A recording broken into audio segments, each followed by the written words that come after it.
y'all? This SlabOGsTV. We got another OG in the building today. You know, one of the first ladies that rolled slab, put these wheels together, put these cars together, you know, and really put on for the city, you know. When we talk about this history, talk about this slab, you know, she really has seen the beginning and then was there in the beginning. So without further ado, we got Charlotte, boss lady, the SouthPark Diva, whatever you want to call her, you know. Just call her OG, you know. So introduce yourself, tell us where you from. Yeah, I'm Charlotte, SouthPark Diva. Follow me on Instagram. I'm from SouthPark, Villamere County, dead end, from the VA. They call it the VA because they call us vicious animals over there. They say we was too wild. Yeah. But that's where I'm from. Yeah. And I heard a lot of stories about the VA apartments at just SouthPark. I remember I had looked up, you know, the neighborhood of SouthPark, and it said that during that time it basically almost cannibalized itself during the 80s and the 90s, you know, from just the crime and everything that was going on. So could you just tell us about how it was coming up in the 80s in SouthPark? Well, in SouthPark, in the VA, you know, nobody couldn't come through the VA or come in the VA and do nothing without seeing me and my brother Roger Rabbit. You know, cause we ran the VA. I passed by that the other day and see they got a gate put around it. They couldn't have no gate around it when we was over there, cause we would have had that gate down by morning. And we were just regular kids growing up in the hood. Yeah. And we had to do what we had to do to survive. Yeah, and I heard about your brother Roger Rabbit. They say he was a real cat back in the day. Yeah, he a beast. Yeah. Yeah. So can you tell us about whatever happened to him? He's still around? Yeah, he working. He working. He did 26 years and a half, 27 years in the penitentiary. He been out about 3.5, 4 years now, and he working. He building his townhomes in Atlanta, working with his best friend and stuff. He doing good. Okay. You know, he got out and changed his life, got himself together. You know. Okay. Is there any story, like crazy stories that you seen just coming up in SouthPark? Oh Lord. Because you know it's a real notorious neighborhood over there. Just when you think of Houston, you think about SouthPark. You know, that's one of the biggest neighborhoods, just the most notorious neighborhoods. So. Yeah, SouthPark, you know, it's a lot of. Boys down here at a block party. It's a lot of, you know, just like anywhere else in SouthPark, you know, it's a lot of robbing and killing and violence and stuff. But it also, you know, when we get on MLK on Sundays, everybody cruise and on their swingers and their music and stuff, coming down the boulevard, you know, having block parties and stuff, you know. It wasn't always bad. It was a lot of good to it too.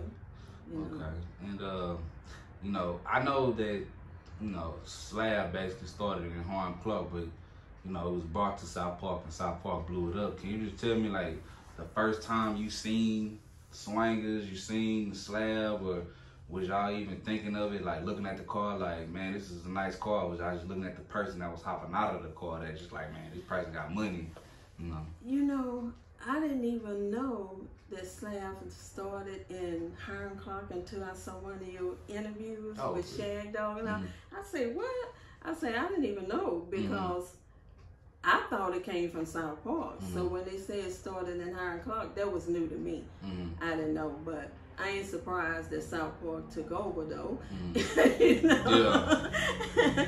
You know, but that was new to me. I don't know who the first person started the slab. I don't know who was the first Slab King or none of that. I just, you know, I'm good with everybody. Yeah.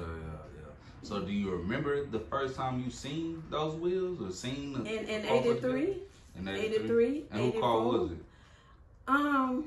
It was I just see one. It was quite a few riding down MLK. I don't know, but Smitty was on point. When something came out, you better rest assured Smitty was riding in it. Yeah. Smitty was the only person in the hood that had a Rolls Royce. Yeah. And when them wheels came out, Smitty had his. And can you tell us a little bit about Smitty? Because I hear that name so much, and he kind of like Houston folklore. You know, he probably died like what, like 30 plus years ago? Yeah, it's been a long time. And people still talk about him and still talk about the cars and the things he did and stuff like that. So could you just shed a little bit of light on them? Yeah, he had anything that came out. Smitty had the Rolls Royce, the Benz with the Batman kit on and everything, and he was good people. You know, you had to know Smitty to know who Smitty really was. Mm. You know, on the way Smitty get violent, and the person get violent with him. Mm-hmm. You know, but he was good people. And when he got killed, a lot of people took it hard. I know I took it hard because I can go to Smitty and talk to him about anything. I can pull up at Smitty house in my slab, riding in my slab that's clean, and park my slab and jump in some of his, and he say, okay, Charlotte, just be careful, you know. You know, just like me and his birthday, I think we was like a week apart. Both our birthdays was in June. And he gave a birthday party, and I had shopped all day for something to wear to the party. So I'm going up MLK to 610, passed by the car wash on Doolittle, and there was 2 cars sitting up there. I saw them when I passed by. It was 2 cars sitting up there with the nigga sitting on the hood.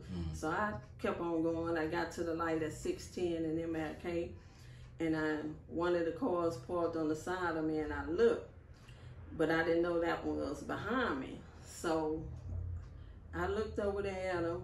You know, they playing their music and stuff, and I had my window on my car cracked a little bit like that. So before you know it, one of the niggas on the passenger side in the front seat had got out and bust me across my head, and the side of my head bleed. So the nigga in the driver's seat, he's saying, shoot the bitch, shoot the bitch. And so the nigga that's out the car that hit me with the gun don't want to shoot me, so he arguing with that nigga. So when he arguing with that nigga, I gets my pistol and start blasting at him. And them niggas had more holes than I had in my car. I just started tearing them niggas up. Then I went on to the party and told Smitty what happened. Smitty said like, Charlotte, why you ain't get out that car? I said, Smitty, you know I ain't gonna get out my damn, oh, can we cuss? Yeah.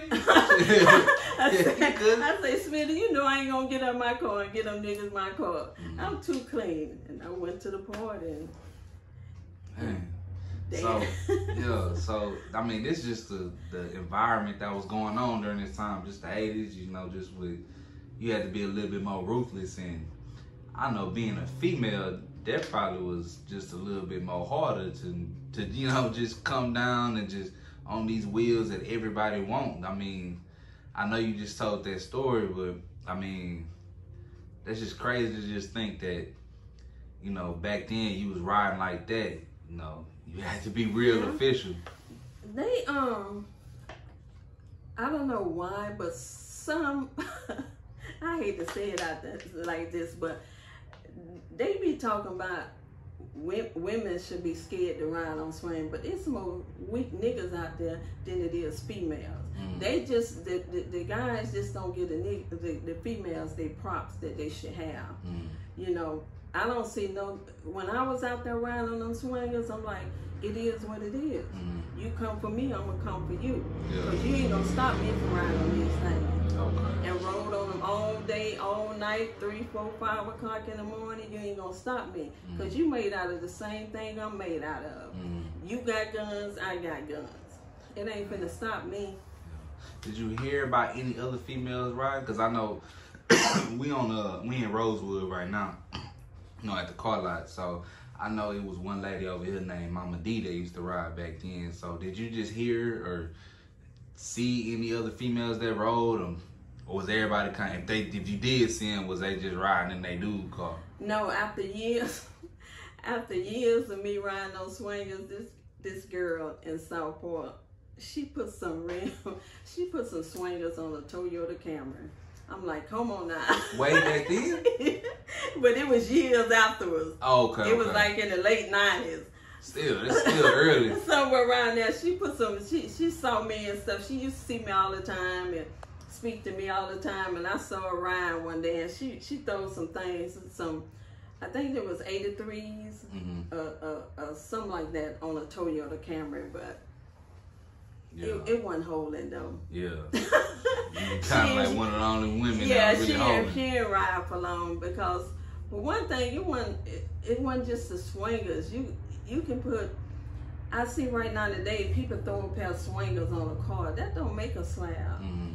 You got to have the swingers. You got to have the music. You got to have the paint. Mm-hmm. And for one thing, the first thing you should get is your music. Mm-hmm. The second thing, you should get your music before you get your paint. Because if you go get your paint before you get your music, whoever doing your music gonna throw all that stuff on your paint and scar your paint up. Mm-hmm. That just happened recently to somebody I know. They paint got all messed up and they arguing with the people about their paint and stuff and they don't want to pay for it. But it's just not that. And then when you get through with all that, when you put your music in, get your paint done, your interior, then you throw them things on. Because when you throw them things on, that's it. Okay, so I got another question to that. How did you, well, specifically you, like, get the rules to the slab? Because, it's rules to this. When you put a car together, like you said, you got to do X, Y, and Z. Like, was it from y'all seeing it? Like, seeing somebody put a car together and they did this first, this second, this third. Like, how did the rules come into play with it? Well, with me, it didn't come like that. It was just something I wanted. Mm-hmm. Something I seen when I saw the swingers and stuff. I was like, I gotta have that. Mm-hmm. And then the first car that I put swingers on, was 1976 colors. Okay. And I put the music in it. I got my insides did. I got the belts put on the trunk. Back then it was the black belts on the trunk instead of the silver ones and stuff. And I put the elbows on it because elbows on the last. And I just saw them out there and I just had to have it.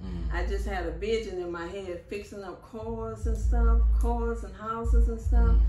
That's what I do. Just like this 1966 Impala I got now. When I saw it, it was all rusted, beat up, raggedy, and I say, I can do something with that. And I took it home, and a friend of mine came over there. He said, what you doing with this old ugly car? What you gonna do with this? I say, in my head, I always got a vision for a car. And I put that car together, and when that nigga saw it come out the shop after I was still with it, he told me I was wrong. Yeah. You talking about you put this car together. I just have a vision for putting cars together. Yeah. That's just something that I like. Dang, so you basically just explain,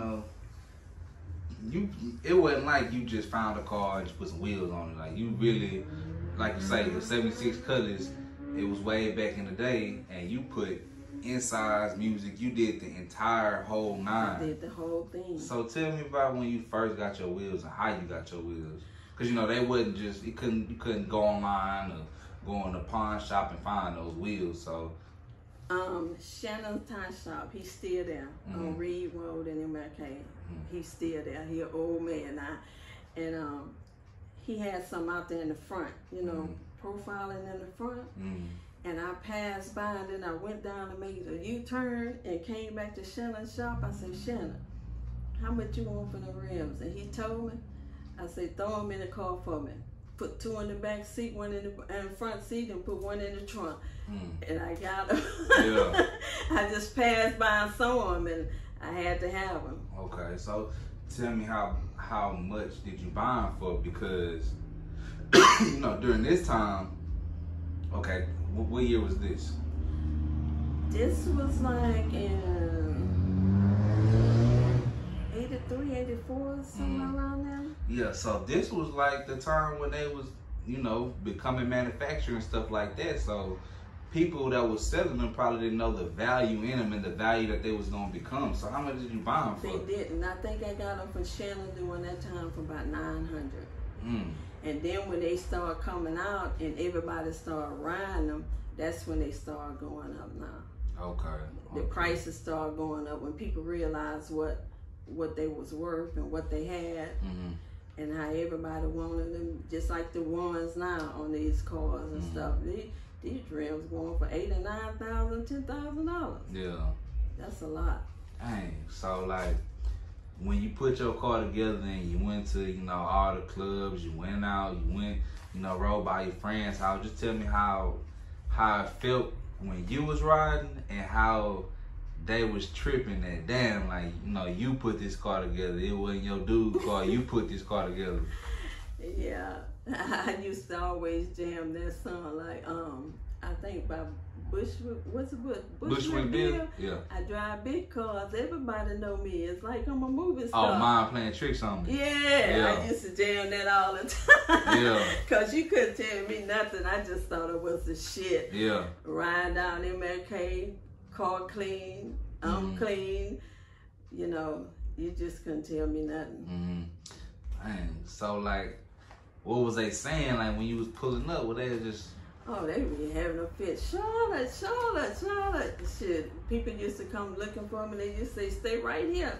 Charlotte be right back. Because she riding up and down there and all that. They really wasn't surprised of what I had, because I was a young girl out there at a young age, real wild, in them streets, doing everything.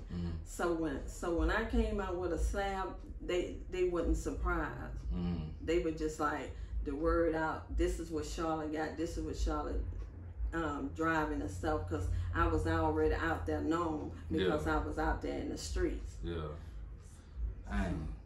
So, I mean, just tell me about the dangers of just riding them, you know, the people that you seen riding with them, just the stories you've heard, just when they got popularized, and how, you know, you might have had a friend that might have got his, you know, probably got carjacked or something like that. Yeah, I was riding them. Keith Babin was riding them. AB, Anthony Benjamin, Anthony Coleman, Toast. After a while, all of us was just riding them. We was out there. Keith Babin had a Cutlass, a Chevrolet drop top. It was cream, like peanut butter with a burger rag on it. He had swingers on that, and we were just out there doing our thing. Before you know it, this person was on swingers, that person would have swingers, because they coming out now. Everybody seeing them, everybody want them, and then everybody out there swinging. Dang. So just tell me about the, you know, during this time, because you rode, you say 83, 84, that's the beginning. So yeah, who else was riding during that time? Who else was out there? Smitty was out there, all the old school. But like Johnny Hickman, all of them was out there, but they wasn't riding swingers and stuff. Santana, Chris. I think Santana and Chris was on Hiram Clark, but they used to be at the car wash on Reed Road in MLK all the time. They had Riveras, and the Bubba twins, they had Riveras. They was on swingers, you know. Like I say, they started coming out then, and everybody riding and stuff. You know. So how many cars did you have? I had 6 Cadillacs. I had a Cutlass. I had a 76 Cutlass. I had a 78 Cutlass. I had a baby blue lag. I had some everything. I had some everything. All customized. Everything had swingers on it. Me and my brothers them had so many cars with swingers on it, we couldn't even sleep at night. Because every time you turn around, somebody's alarm going out. Yeah. We running outside trying to see who out there trying to get our stuff. Yeah. So what was the places y'all was hitting? You know, when y'all put y'all car together. If this, you know, this the 80s, this the 90s, you put a fresh Cadillac together, what's the first place you gonna hit? McGregor Park. McGregor Park? McGregor Park. It was jumping back. I hear it was jumping back then. McGregor Park used to be packed. That used to be the lick. You already know on Sundays, you're coming down MLK and you head straight to McGregor Park. That's where it's all at. And at nightfall, you got on Griggs and OST, you got the Fox Trap, the Cinnamon Club, the Turning Point, the Big Apple. I mean, all those clubs was on Griggs. It was just stripped. You can start from the Big Apple and go all the way down to the Turning Point. And clubs used to close at 5 o'clock in the morning, so we ain't need no after hour. Yeah. And just hanging out. Cause I heard it was kind of like a thing to where like, okay, like if we get clean, we get our car together, we not gonna just go to one event. We gonna open the morning out, you know, going to one place. We're gonna go here, here, here, here, here. So I mean, just thinking about the times during that time, you know, the music going on, it was like y'all really started a trend that was y'all thinking like, man, this gonna be a trend later on, 30 years from now, 40 years from now. Y'all wasn't thinking like that, was y'all? We wasn't thinking like that. We were just living our life, doing our thing, you know, just riding, having fun, and things just escalated like it did, you know, like I didn't expect to get out there and ride slab and be popular and be out there, you know, having shootouts with people, and it just came as it went, you know, and then after time went on, then the 90s, then that when Carrington came, Carrington Club, then everybody started hanging out at Carrington's and stuff. But the most things we used to do when we had them swingers on our car, we go ride by a building with the mirrors in it, you know, and look at your car, and look at the car. Just ride around and just look at the car in the mirrors. That's what we used to like to do. I used to love to do that shit.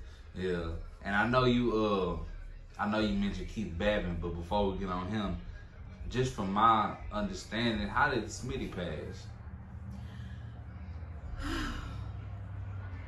It said it was an accident. Kennebell, you know, shot him by accident. Oh, okay. You know, they was in the car, and I don't know what went on in the car, but they said Kennebell, it was an accident that he shot him. Because they was good friends. They had been kids from little bitty boys and stuff, grew up together. And you know, and Smitty mama didn't believe that Kennebell would do something like that on purpose, because they grew up together. And I don't believe it did it on purpose. So, like I say, it was an accident. And, you know, I know it was a lot of, how did the streets tie into the slab? Because you couldn't just be any and everybody riding on these wheels. So how did, I guess I want to say, like, how did, what kind of person did you have to be putting these cars together and going to these places, being in the parking lot, riding through, everybody knowing who you are? What kind of person did you have to be? Well, if you couldn't be no scared person, for one thing. You couldn't be scared. Like I said, I ain't never been scared of nothing in my life, because we, like I said before, we all made out of the same thing. It is what it is. It's gonna be me or you, you know. And I'm always trying to take somebody out with me. I ain't gonna go by myself, you know. So you couldn't be scared riding on those things. And it's like this today, you know.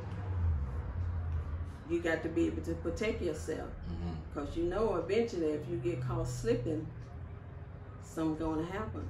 So even during the 80s, when you know, before the screw tapes and stuff came out, I know the screw tapes kind of like popularized the slab. So before, in the 80s, you had to ride with a pistol.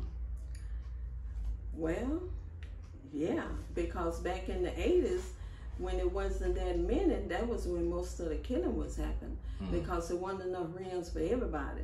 Like nowadays, they make gorillas, orangutans, G8s, everything. They make a lot of them, but back then, they weren't making them like they is now. So it wasn't enough rims to go around for everybody. So people was killing people for these rims. to ride on them, cause they had got that popular. So you had to be on your P's and Q's. You had to be real careful, or you're gonna get got. Yeah. Just like when they pulled up on me at the light, you got to be real careful. You got to watch your mirrors, or they gonna run up on you. They don't care about no matter life. They rather have a set of rims than you to live your life. They don't care about that. Okay, and when that happened, when they pulled up on you in the light, after that, after that day, was you like, man, I need to stop riding these wheels, I need to stop, or was you just like, I don't care, like, I'm gonna keep going? I'm gonna keep going. I ride on it to these days. My old school got them on now. And you ride to this day. To this day. Yeah, and I seen that car. I heard you redoing it. Yeah, I'm trying to redo a little bit because I've been having it over 10 years. It's time to do something different to it. I got a few things in mind. Like I said, I keep some stuff in mind when it come down to a car. Yeah, okay. And just for the viewers out there, they always talk about Slab Kings and stuff like that. During that time, the 80s and the 90s, who could you name your top 3 cars? Let's do that. Name your top 3 cars. Oh, who was driving them? Yeah, like the top 3 like cleanest cars that you seen back then. Keith Babin drop top. It was a drop top. What? A drop top Chevrolet, 2-door, cream. And you got to put Corey Blunt in there. Corey Blunt has some everything. You can't leave him out. And I know Corey Blunt was a little bit younger than y'all, so I mean, was y'all seeing him on the slab like way back then? Yeah, that was my dog. We used to see each other every day. That was my dog. We stayed down the street from each other. That's still my dog. Okay. I got a picture on my IG of me and him on there. Oh, I ain't seen that one. I gotta see that one. It's on there. Yeah, okay. That was my dog. And then you had Corey Blunt, and then you had the Rivers coming down there. Like I say, the Bubba twins and all them. You put them things on them Riveras. Them things just made them Riveras look so good. So. Yeah. So could you tell me the importance of, y'all started this trend way back then, and now 30 years later it transcended, and y'all hearing in the background, it's Slabs literally riding up and down this street right now. So yeah, I hear him. I mean, what is the importance of knowing your history? The point of knowing the history is remembering where you come from. That's the thing about it. Just like I see these youngsters out here, they wilder than, well, I ain't gonna say they're wilder than what we used to be, because we used to be wild too. I see them out here riding and stuff, I ain't mad at them because they doing their thing, because I didn't forget where I come from. I used to be doing some of the same thing they out here doing. Riding slabs, acting a fool, tripping, blocking the street off, music loud, and I don't forget where I come from. So I say, let these youngsters do their thing. As long as they don't bother me, I don't bother them. Okay. And do you have top 3 slabs right now that's out today? Or just that you seen maybe on IG or something like that? I'm gonna tell you, I had 6 or 7 Cadillacs. I got to give it to that boy Powwow. That Cadillac is clean. Okay, yeah. So you like Cadillacs? Yeah, I love Cadillacs. Okay. I love Cadillacs, but when I saw that 66 Impala that I got now, I just had it in my head, I got to get that. I was looking for a Cadillac when I ran across that. And I saw that Impala, and I said, I got to get that because I can do something with it. But Powwow got a clean, it's clean. That's one. You got 2 more? Let me see. It's hard because there's so many clean ones out there. Yeah. I mean, they all took the ideas from y'all. I mean, I know one thing my daddy always say, it's kind of hard to do a L dog because it ain't been done so many times. So, I mean, now it's just kind of like everything's duplicated. Everybody kind of ride the same and really stuff like that. So, I mean, I guess my question is, you know, what is your thought on the slab today? Now, what I like them gold cars. They call it the gold line. Now them clean. I like slabs today. It's more candy paint than what it used to be back in the day. Because back then, y'all didn't need candy paint. We didn't need candy paint. Yeah. And I heard somebody say on IG, he said, if you ain't got candy paint, you ain't got a slab. That's not true. Because before candy paint came out, we was already slabbing. We already had paint, music, rims, and everything. So you can have candy paint on a car and don't even have no swingers on it. That make you got a slab because you got candy paint? No, it don't work like that. So I didn't agree with him, because you don't have to have candy paint to have a slab. I done fixed up many slabs before with no candy paint, and my shit always been clean. Yeah. Okay. So to play devil's advocate, what is a slab? A slab. Does it have to be old school too? No, it don't have to be an old school, because like I say, Powwow shit is clean. Powwow got a newer model Cadillac. It don't have to be an old school. It's all about how you put a car together. Like I said, you got to have the music, you got to have the paint. It don't have to be candy, and you got to have the rims, but you got to do it right, and that make a slab. It don't make a slab just by you putting rims on a car. God knows I be seeing just rims on Astro fans and Buick, and I'd be like, oh no, that is not a slab. I mean, but y'all fixed up Astro. I think Keith Batman had an Astro van, didn't he? Or it didn't have wheels on it. It had rims and stuff, but they be having some regular Astro vans. They got some rims on it, and they ain't got nothing else. The car, the van look like it's about to break down. Yeah, nigga, that ain't no slab. Yeah, that is not a slab. And then, well, back then with y'all had slabs, but at the same time, y'all had other cars too.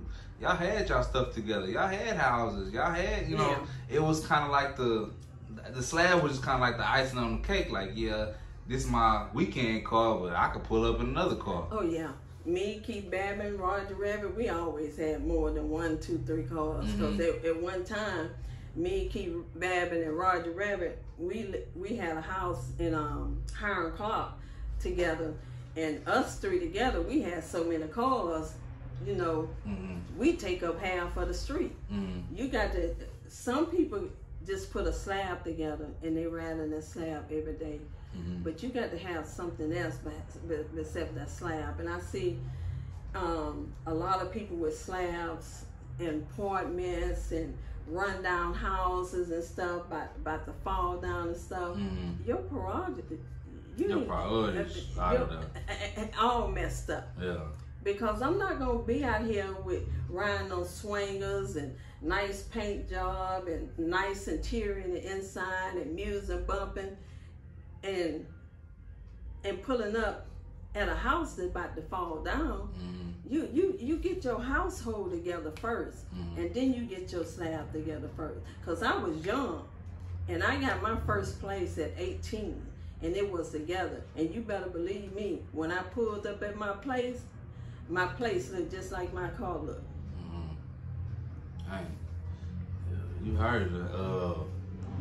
And then another thing I heard this from a OG. He told me, he was like, it wasn't necessary. It was the slab, but it was like the nigga hopping out that slab. He had money. He had all that. So I mean, just for the people that's young that's watching this, I mean, you kind of gotta have you had to have your priorities together to do this, to ride wheels, to look clean and all that. You have to have your priorities together. So I mean, that's just my take on it.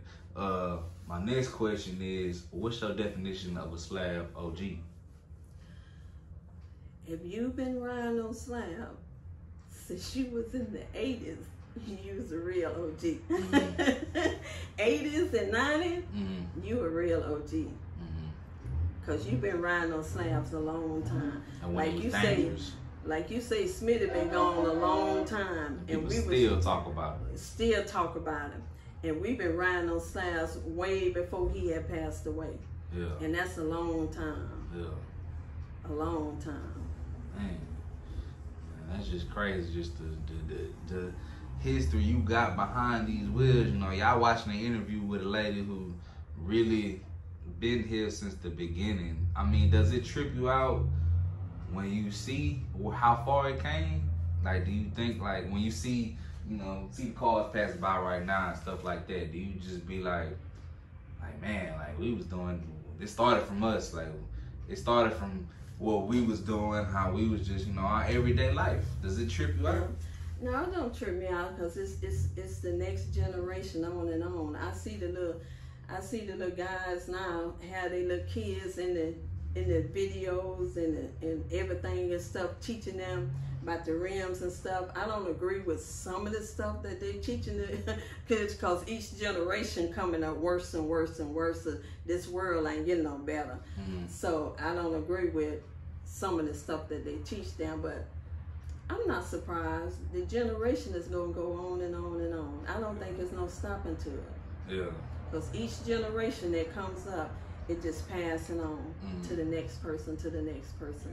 Yeah. I think these rims and music and cars, they're going to be out here for a long time. Yeah. I mean, like, it's just crazy just to think, you know, y'all, just the stuff y'all was doing, it went worldwide. Like, with the music, you know, when people think about Houston, they think about the wheels. They think about, you know, just really the SouthPark living, basically. The lifestyle y'all was living. It's just crazy to me, man. That's why I started this channel, just to, you know, get a history on where we come from, you know, where it all began. And, you know, right here you got the lady who started it, you know what I'm saying? One of the first ladies that started it. So is there any? You don't know where it's gonna end at. Yeah. Because like I said, keep going on and on. Look like it ain't no stopping it. Is there any closing remarks you got? Any shout outs you want to give to, you know, any partners that you know that roll slab? Hey, I want you to call out some people too, you know. I've been trying to get everybody on here, you know, different neighborhoods and stuff like that. I just have much love to my boys back in the day, like Jimmy Cato, Keith Babin, Johnny Hickman, AB, you know. I just got much love to my boys back there. A lot of them not here no more. A lot of them locked up, but I got much love for them. Yeah, man. Shout out to all the Slab OGs. You know, y'all tuned in for another episode of Slab OGs. You got the boss lady, SouthPark Diva, Charlotte in here right now. Y'all tune in. Y'all follow on Instagram. You know, y'all can get them old school pictures, and y'all can see the car she got now. I don't want to put a date on it, but is there? Do you know when you gonna pull your car out? I personally have been had it out, but stuff keep coming up. I don't know when I'm gonna have it out. This friend of mine, he had white walls on his car, and I got him to get swingers on his car, and I got him to get pop trunk and all that. And now he done fixed his car all up and done left me. And mine supposed to been finished way before him. And I told that nigga, I'm mad as hell. Yeah. Yeah. Cause I done changed your car and you out here swinging and but I'm gonna get it together. It just taking a little more time. And I know you like Cadillacs. I know you're gonna get another one.